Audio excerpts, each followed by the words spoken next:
তো এই যে আয়নটা যদি আমরা উপরের দিকে দিই তাহলে কিন্তু এটা আয়ন মানে ইন আর থাকছে না। সবাই যেমন বলে না যে ইনসাইডটা উপরে যাবে, তাই এটা যখন আমরা উপরের দিক ধরবো তখন কি আয়নটা তখন কি ইন থাকছে? ইন কিন্তু থাকছে না। একমাত্র আমরা যখন কেটিসিটা উপরে রাখবো তখন কিন্তু এটা আয়ন হবে, মানে যদি আমরা ইনই ধরি তাহলে কিন্তু আয়ন হবে। তো আমরা কেটিসিটা উপরে রাখবো, ঠিক আছে, আর আয়নটা নিচে রাখবো। আর এই পিস্টনের কিন্তু আরেকটা জিনিস মানে আরেকটা দিক থাকে, যেটা হচ্ছে গজেন পিন যদি আমরা এখানে লাগাই না, সেক্ষেত্রে কিন্তু এই সাইডটা মানে একটা সাইড কম ফাঁকা, একটা সাইড কিন্তু বেশি ফাঁকা থাকে। মানে আমরা যদি মিডিল বরাবর গজেন পিন রাখি তাহলে আমরা কি করবো, যেহেতু সমানো ইঞ্জিনের কানেক্টিং কিন্তু মানে নিচের দিকে কম যায় সমানো ইঞ্জিনের কানেক্টিং। সেক্ষেত্রে ছোট সাইড মানে শর্ট যে সাইডটা অল্প জায়গায় যে সাইডটা ওইটা আমরা নিচের দিকে রাখবো।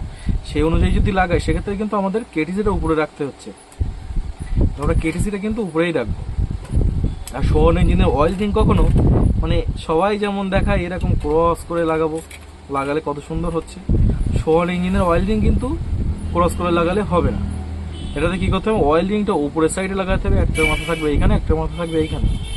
আর যেটা মানে টপ 1 টপ 2 আর কি, সেটা থাকবে একটার মাথা এইখানে, একটার মাথা কিন্তু এইখানে। এইভাবে কিন্তু এখানে রিং লাগাতে হবে মানে সমান হয়ে যাবে। তাহলে কি হবে, লং লাস্টিংটা অনেক বেশি হবে। আমরা অনেক সময় দেখেছি ইঞ্জিন লাগানোর পরে কিন্তু গাড়ি খুব তাড়াতাড়ি ধোঁয়া মারে, সেটা কিন্তু অনেক লেট করে হবে। কারণ যখন আমাদের অয়েল রিং এর গ্যাপ উপরে থাকবে তখন কিন্তু অয়েল রিংটা মানে গ্যাপটাই অয়েল এসে ভরে তারপরে উপর থেকে ছাপিয়ে তবে তো পিস্টনের মাথায় যাবে। আর সেক্ষেত্রে যদি আমরা নিচের দিকে রাখি কি হবে, ওর যে গলিটা মানে গ্যাপটা ফাঁকা হয়ে যাবে, নিচের দিকে তো অয়েল অটোমেটিক থাকবেই, সেক্ষেত্রে ওই গলি দিয়ে অয়েল পিস্টনের মাথায় সবার আগে যাবে, মানে লং লাস্টিং অনেক কমে যাবে।